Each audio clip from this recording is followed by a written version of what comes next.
Hi golfers, and welcome to this week's newsletter. I hope you're all well.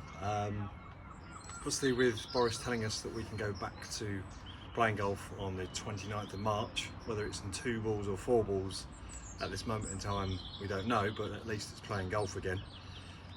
Now obviously quite a few of us haven't probably picked up a club for 3 months, or certainly haven't been on a golf course for 3 months, so we're all going to be dying to get out and hit that dream golf shot that we've been hoping for since before Christmas, and obviously our backs haven't done anything, our bodies haven't moved at all. We're going to be quite uncoordinated, like me, might have put on a few pounds as well, so the golf swing is going to feel a little bit different and the body's going to move in a slightly different way, so it'd be very easy to get downhearted in the first few shots or the first few holes back where we hit some poor shots because of that. So really what I wanted to do today is just give you a simple thing for when we do get back to the course.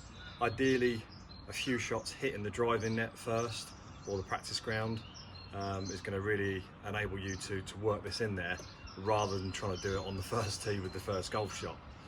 And really what I like to call this is just a slow swing drill, and it just really is helping you, one, warm those muscles back up and ease them back into some sort of golfing movement without straining or injuring yourself at all.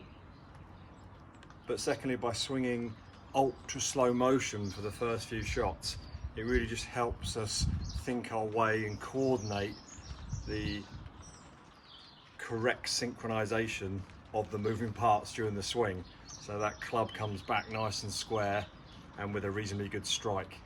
And then we can start to work on speeding it up.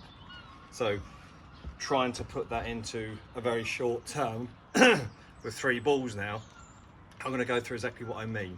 So it's going to be ultra slow motion, then kind of medium slow, and then building up into almost a full speed shot. Now I've already warmed up, so again, make sure you warm up before you do this, even though the first few shots will be in slow motion for you. So here we go. So I'm really going to be consciously swinging through my golf swing. And what I mean by that is thinking my way through to the top of my backswing, turning my shoulders, thinking about the length of my backswing, and then starting down my weight moving forward, hips turning out the way to bring the club back to the ball, and then trying to make sure I finish in a nice balanced position. So again, this one's going to be nice and slow motion, really giving me a chance, my mind and my body, to string the golf swing back together again. Really slow motion, up to the top, into the finish. Okay, so that felt slow motion. It might have got a bit quicker than possibly I'd hoped for. But again, thinking my way through the golf swing. I'm just going to do another one of those slow motion ones actually. So again, really slow up to the top, turning through, holding my balance. I can start to feel there's a bit more coordination there now. Body's starting to remember what a golf swing should feel like.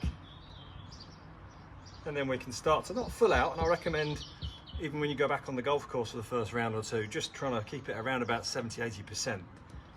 One, from an injury point of view, and two, just trying to gain some momentum in your golf game.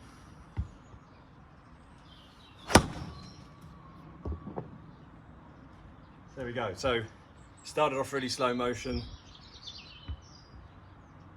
Second one was a similar, maybe slightly faster.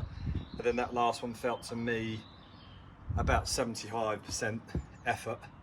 It felt I had enough time to think my way through my points in my swing that I need to be conscious of to make sure it works and repeats well out on the golf course. And yeah, at the end of those 3 shots, I'm starting, I hit a few warm-up shots as well. But at the end of those 3 there, I'm starting to put some good strikes on the ball with the club head. The body's starting to feel like it's flowing, and it's no great surprise for me to be finishing at the end of my golf swing when it does happen. Like, I'm giving myself time to make sure the lower half is getting out the way to bring the club back to the ball, so I can place the club on the ball nicely and keep control of the club face. So again, really slowly at first, even if it's practice swings over a tee peg, really deliberate swings. And if you can actually video yourself, even with a phone camera, it's such good feedback, because when I did my first few this morning, it was pretty rusty to say the least. So getting some visual feedback for yourself, no matter how good or bad it looks, it's a step in the right direction. You can prepare yourself for 5 weeks time when we hopefully get back on the golf course. And so that first round or two back is as positive as we want it, and we can really get this golf game going again and make the most of our membership. And then shortly after that, hopefully we'll get some form of competitive golf back. I hope you're all well. I do hope this helps, and I'll hopefully see you all soon. Any problems, any golfing matters, again, in the newsletter, please press the contact button. Give us a shout, whatever it might be, regrips, ordering of new clubs, potential new pair of shoes for when we're opening. We're there to help, and make sure your golf game's in the right place, ready to go. Many thanks, and hopefully speak to you soon.